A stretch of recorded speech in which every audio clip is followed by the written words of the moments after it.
Gentlemen, another interesting approach show today. We have a guest. Her name is Micha Star Liberty, and she is, as I looked at her CV, almost a perfect lawyer. And so I had to staple the pages together for her resume and what we call a CV. I mean, there's a whole page here on recognition. There's a whole page here on articles that she has written. So obviously can't talk about all of those. But I want to get the public to get a sense of what a real in the trench lawyer does. And so I want to welcome you today and ask you to kind of tell us a little bit about yourself. You probably used the whole half hour to go through it all, but just give us a little background on your bio. Sure. Thank you. And thank you so much for inviting me here today, Judge. It's a real pleasure and honor. And the topic we're going to talk about is near and dear to my heart. I'll just tell you how I got started in the line of work that I do. So I represent almost exclusively victims of sexual assault, child sex abuse, and human sex trafficking. And I've been doing that my whole career. I've been a lawyer 25 years and had my own firm for 20 of those years. And when I was a 17-year-old girl, I lost one of my dear friends to a serial killer in San Diego. He's still on death row. His name's Cleophas Prince, and he raped and murdered my dear friend and in her home. And her mother came home unexpectedly. He was still in the house. And then my friend's mother met the same tragic, violent end as well. And at that young age of 17, I just decided to dedicate my life to helping women, people who've experienced gender violence, domestic violence, sexual violence. And I went to work in politics after college and then went to law school. And the rest is contained in those pages on my website that you see. It took me 10 minutes to read it. I mean, and I read a lot, and I read pretty fast too. But this took a while, and I was very impressed by the breadth and the depth of the things that you've done. And the articles run the gamut, of course, and the recognitions are obviously well deserved. And I noticed you were vice president of the state bar. I mean, yes, not my favorite group, but you know, well, whatever. A subject for another day. Maybe we'll have somebody from the state bar. But I was very impressed, and I heard the other night when on one of the TV shows when they talked about human trafficking, because it's a very important subject right now. It's always been important. It's getting a lot of play right now, was saying the interchangeability of the word trafficking with prostitution. Oh, and they're saying they're the same. It's just a change to the name. Do you disagree with that? I do. Prostitution sometimes, not always, is something that people engage in of their own free will. Trafficking is not. Trafficking is being bought and sold to different people, customers, for sex. It often happens where the person who's being trafficked has their driver's license, their passport, all their money, any identification taken from them. They depend on everything being given to them by their traffickers. So if they don't get food, they don't eat. It's not like they can leave or be by themselves. They are under the thumb of the traffickers. And what's important to note is since the pandemic, we have seen online trafficking explode. And, you know, that's very different than the sites where, like OnlyFans, where people can voluntarily have an OnlyFans page and engage in some of the same conduct that might be included in sex trafficking, but they're doing it of their own volition. That is how they're choosing to make money. Trafficking is not that. None of those, mostly women, and 1 out of 3 are children. Most of those folks don't have any choices whatsoever. Let's start from the beginning and trace it from the beginning to where we are today. And you can include legislation or proposed legislation, because people need to know that it's out there, or how they contact their representative to make sure that the support for whatever is out there that they agree with. So we'll talk about that now. But let's start with your average, and I know that's kind of a general term, your average person, teenage, let's say it's a teenage from a different country. How does it all start? Well, a lot of time, like I said, we'll talk about online in a second because it really has evolved. But traditionally, what would happen is someone, a male, sometimes a woman, would be hired as the recruiter, and they would find young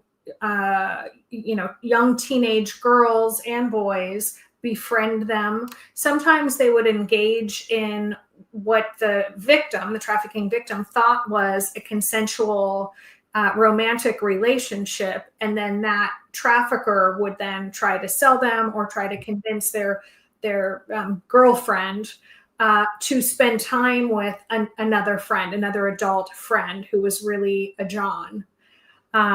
So that is how the most common type of trafficking starts. There is, of course, what everyone thinks of when they think of Hollywood movies, someone being, I call it the white windowless van and zip tie kind of trafficking, where people are snatched off the streets. And that still happens.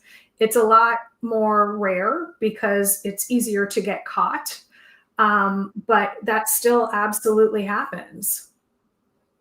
So what numbers are we looking at, if you have any, representing the cases, individuals who are basically victims of this kind of trafficking? Yeah. So human trafficking, both labor and sex, are a $150 billion industry. Labor trafficking represents about $20,000 per human trafficked. The real money for the criminals is in sex trafficking, and that's the rest of the $150 billion. Like I said, it's almost 80% of those being trafficked are women. 1 in 3 are children, and most of those children are girls. So these numbers are astronomical, and we are seeing the percentages go up every single year. There's all kinds of organizations around the globe who try to fight trafficking and are tracking all of these statistics. But what we saw after the pandemic was, for example, Facebook, which, everyone thinks is, just a way to socialize online, has become a massive trafficking site. And the human trafficking on Facebook went up 250% during the pandemic. So now a victim can go through the entire trafficking cycle: identification, recruitment, grooming, solicitation, facilitation, and sale, all online. Nothing can be done about it? Is there something that can be done about it? There is, absolutely. And, I have a background in politics. So for me, my first instinct is always to think legislatively. How can we write the laws in a better way to help protect survivors? So I'm in California. We have a decent trafficking statute with a 10-year statute of limitations. The feds have a good trafficking statute with a nice long statute of limitations, but it is difficult to hold the platforms. Some say impossible. I don't think anything is impossible when it comes to protecting survivors. But the way to stop trafficking online is to hold the platforms accountable, to hold the credit card processors accountable, to hold the ride shares companies accountable, because a lot of times the traffickers are putting, one of the women or children they're trafficking in an Uber, So, Wow, so that's kind of interesting. yeah, Well, of course, it calls to mind the potential liability of a company like Uber if they are correct. known to have carried someone who's either a victim or a participant in a crime. That's a felony on its own. But Absolutely. you can see where that's going. But Exactly. And the problem that we have legislatively, federally, is the Communications Decency Act, right, Section right. 230. Oh yes, I'm very familiar with that section. In fact, there was some talk during the last administration, and I think even during this one, that they're going to somehow amend the statute to provide for liability as opposed to right now they have immunity. These companies have immunity from any litigation in certain circumstances. And if Right. people really want to know, they should look at the Communications Act. Was it about 1990 or something? Wasn't it? Yeah, I think it was around 96. Yeah. Al Gore had just invented the internet. We were all still just using most of what was available online to have driving directions and print them out. So it was a whole different day and age. But it was passed to protect children from access or to prevent them from getting access to pornography online. So the whole motivation behind Section 230 was to protect children from pornography. And what we see now is it's being used as a shield just to protect the platforms, and the children are being exposed now to being forced into either creating what they call self-generated CSAM, that's child sexual abuse material, or other types of videos related to the sexual abuse of children online. And in a general sense, and one of the things that judges do is sentencing. In some situations, it's discretionary. The old federal rule wasn't discretionary. That's now been modified to some degree. But they sentences range from low term, mid-term, and high term. I know because I started as a prosecutor. But the reality is that it's somewhat flexible. What is the general term that is applied to somebody who gets caught basically trafficking? What do they expect to be looking at, assuming no priors? It really depends on how they're trafficking, how many people they're trafficking. If they're trafficking CSAM, child sexual abuse material online, each one of those images is another offense. So those sentences can be quite large. But we see differences all over the place. It's still a struggle for lawyers who do this kind of work civilly, and we always help our clients go through the criminal process pursuant to Marcy's Law, just so they've got someone on their side and they're helping them through the criminal process. But it really depends. We still see so much bias and such a resistance to believing that this is a real thing and this really happens. Well, you and I know what Marcy's Law is, but the general public, 99.9%, have no clue. So tell everybody, what is Marcy's Law and how it was promulgated to begin with? Sure. So Marcy's Law is essentially a crime victims' bill of rights. So your viewers may know that every criminal defendant has a bunch of constitutional rights, and that's how our system is built. And we believe that that's the fair way to do it. Until the late 80s, there was no talk of what about the rights of crime victims themselves? Do they have the right to be kept aware of what's going on in the criminal case? Do they have the right to participate in a preliminary hearing? That's the hearing that leads up to the judge saying whether or not the person accused has to stand over for trial.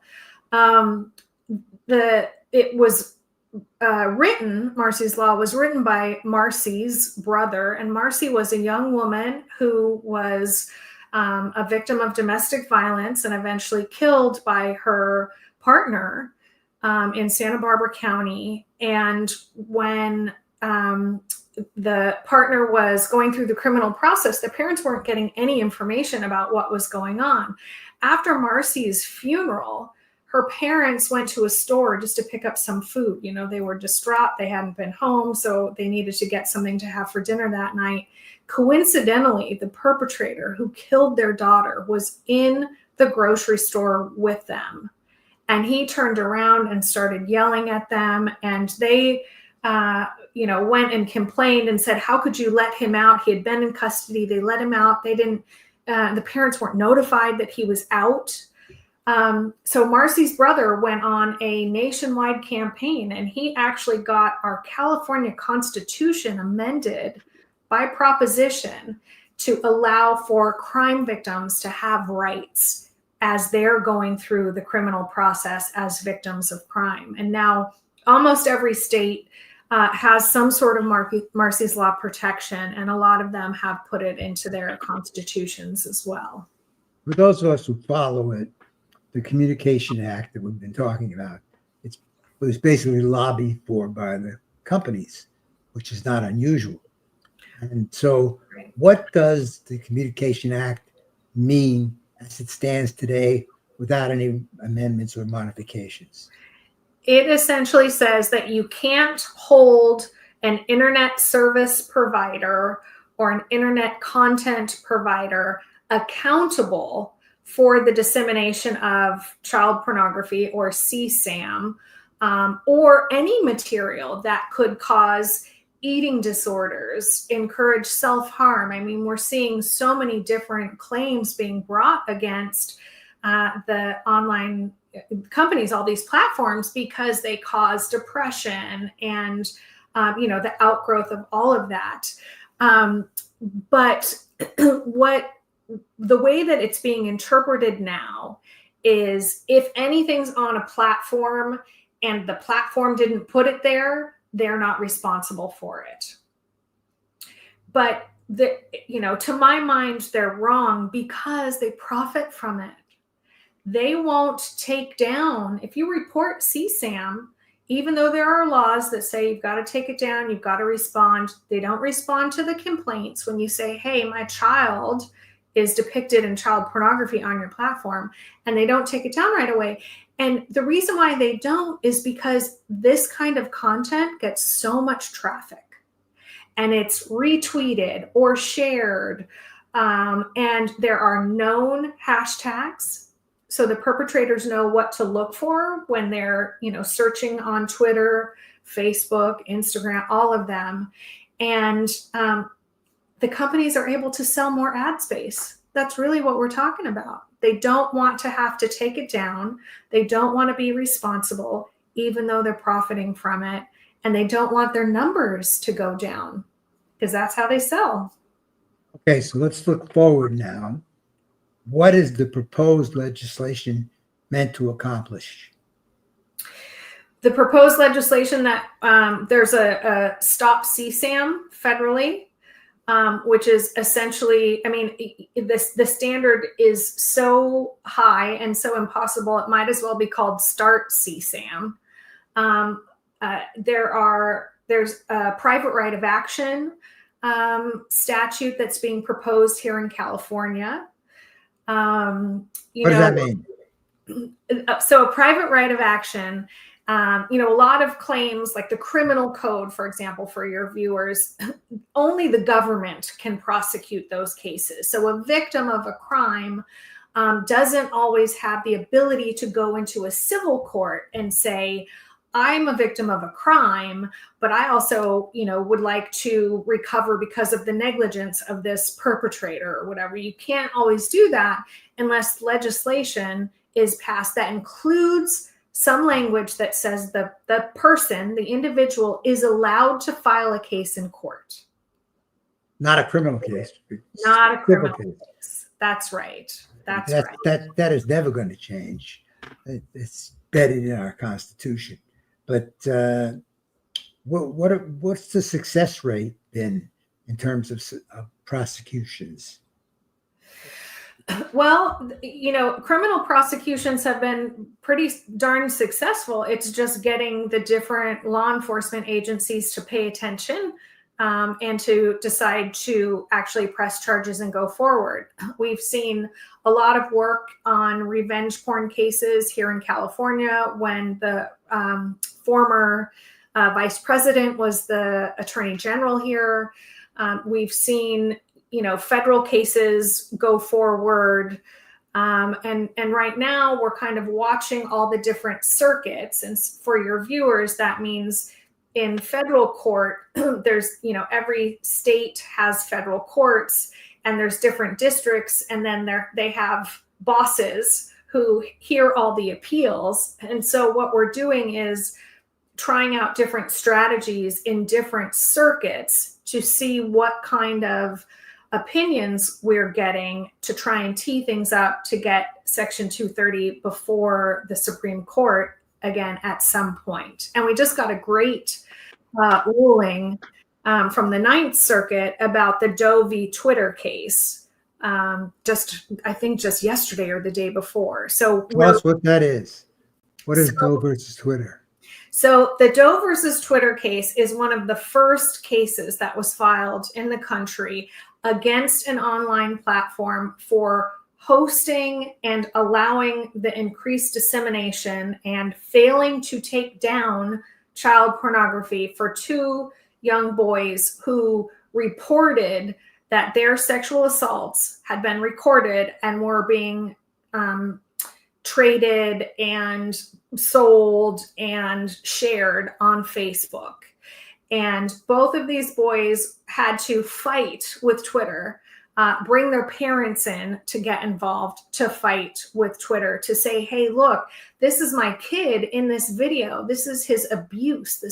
These are images of his abuse, a video of his abuse, and you're allowing it to be traded all over Twitter. We want you to take it down. It took Twitter a while to respond. Then they had to verify, the parents had to verify that they were their children. They had to show, identification cards proving that the kids were under 18, although they were very, it was very clear these were not adults. These boys were not adults. And Twitter just refused to take down the images. And so they've gotten sued. And this case it was kind of the first of its kind, and it's gone up and down from trial court to court of appeals, and back down again. But we're seeing some sort of movement as people in the general population are starting to understand how much of a problem this is. I want to share, there's a wonderful organization in Canada called the Canadian Center for the Protection of Children, and they have done a ton of research, have wonderful statistics, not wonderful because they're good, but just really helpful data that shows there's a new individual, so not repeated, spliced up, modified, a new image of CSAM. There's 10,000 of them uploaded to the internet every 12 hours, every single day. New images. Imagine. That's just an extraordinary number. Well, there's been a battle among constitutionalists on this whole subject because you get into the subject of free speech. And right. We've done a number of podcasts on it. I've interviewed Dershowitz about a half a dozen times, and we've had Greg Kelly from Newsmax, and we interviewed a lot of Roger Stone. Okay, David Schoen. We've had all these people as our guests. And the reality is there's a fight over what can be protected and what is protected under the First Amendment. And we are yet to see, from my standpoint as a lawyer, to see anything really definitive come out of it. This has to end up at the Supreme Court sooner or later. And if you look at Brandenburg versus Ohio, and you look at some of those cases that are out there, Griswold versus Connecticut and others, you find that that subject has been bandied around for a long time. Brandenburg is not exactly a new case. That was the case in Ohio where the Ku Klux Klan wanted a march in Skokie. And the question was whether that stopping them was an invasion of their basic rights of communication.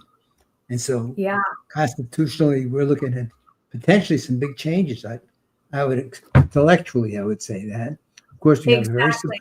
a very conservative Supreme Court, and I think there are a couple of those justices who might be amenable to making some modification because it's become so gross, and Right. it gets worse and worse every day. The more you have access to that computer, and everything's on a phone today, people don't necessarily have to sit home. You carry your phone with you, you can do almost anything. And so Exactly. we're looking at some interesting modification. But I want to ask you another thing, because when I was looking at your resume, uh, you were either promoting or opposing DEI. Yeah. So let's spend the rest of our day today talking about DEI, because we see what the government, our current president is doing versus what the prior president did and what the Democrats are pushing for. So tell us about it. Well, I got my DEI education at Cornell during the pandemic. As you can tell, I like to always have busy hands and an active mind. So I went through my program during that time. I use it mostly in my leadership training business and helping folks build healthy, more successful teams.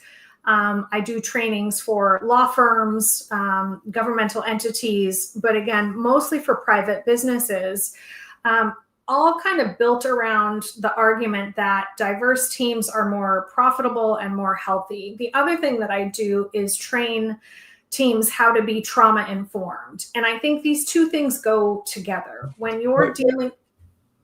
Give us a definition of each, if you can. Of trauma informed and DEI? Well, the use of DEI. Yeah. So the use of it and why it's helpful for businesses is that diverse teams are more profitable. That has been studied up and down, and that's clear data.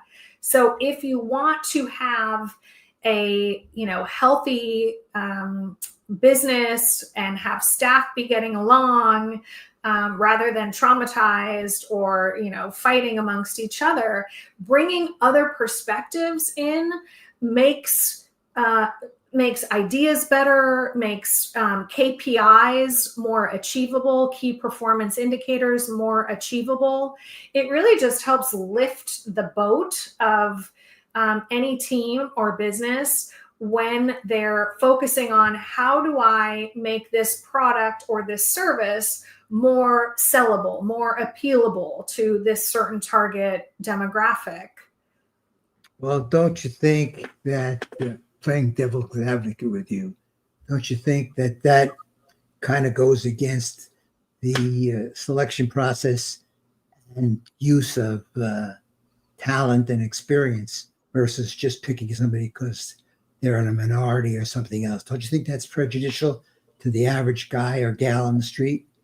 Well, we're not talking about picking someone just because of those immutable characteristics, right? And we've got a whole body of law about what those characteristics, which ones are protected and how they should be protected in a work environment. We're just talking about picking the best and the brightest, and those that have some perspective that's different. And you can have a perspective that's different because you grew up in the South, but you're working at a company, in New York City, but they've got sales that they want to make in the South. I mean, everyone, it's really just a way to acknowledge and motivate people to bring their whole selves to the work environment. So we're not saying ever pick this person because of this characteristic. We're saying when you have diversity, when you have a little clash, they say pressure makes diamonds. When you've got a little bit of that discomfort. It's not everyone is, thinking the same way, speaking the same way, doing their job the same way. You're going to get more creative outcomes. Don't you think it's prejudicial to people when others are selected because of a minority status, and those jobs are not available to people who are in the majority? Don't you think it's prejudicial to them? But that's not really what we're talking about. We're not talking about excluding someone because they're in the majority. We're not talking about hiring someone or giving someone a promotion because they're in the minority. We're talking about everyone being unique and having different skill sets and bringing those skill sets. So the other thing that I want to say is, a lot of trainings on DEI are really focused on implicit biases. That's where it's like the first level of training. Everyone wants to get implicit bias training. The thing is, everybody has biases and they're not bad. I don't eat mayonnaise. I think it's gross. I know that's a weird example, but I don't care for that. A lot of other people do. That's my bias. I'm not ever going to say I would like mayonnaise on whatever sandwich. Again, silly example, but it's okay to have biases as long as we're not breaking the law. It's okay to say, I want a team of, people who know how to do X, Y, and Z. And then I want this other team to have people who have these other skills. That's what makes businesses good and successful. And you want your employees to be striving and to feel like they can be themselves, their true selves at work. So we're not talking about any sort of discrimination at all. We're talking about inclusion in a way that helps a business grow and be profitable. What about quotas? What about what? Quotas. Quota. You're going to hire so many from here and so many from there, and etc. What do you think about those? I don't, those are benchmarks that I don't think are very helpful. I don't think they change the dynamic in a workplace, especially if it's already toxic. So I don't work with any companies who have quotas. It's just like in advertising. When you hire, for example, a marketing agency to help your business, they're going to say, who's your ideal customer? And you kind of come up with the avatar of what kind of qualities they're going to have or what interests they're going to have. That's the same to me as building a good team. It's not thinking any specific human in mind. This is the vibe, as the kids say. They're very into vibes these days. This is the vibe we're going for. These are the skills we're looking for. And then whoever has the most qualifications, great.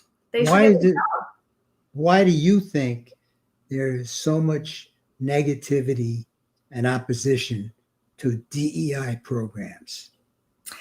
I think that, at this point of where we are politically and in our culture, I think there's a lot of fear. I think that there are a lot of folks who are in the majority or have been in the majority who feel like they're losing that and they're afraid. They want equal access to be able to support their family just like, they had before. And so any sort of change, I think, can feel like something has been taken away from them. But again, it's what is the expression about a rising tide raises all boats? Like if we're really talking about team cohesion, it really should be the best people for the job.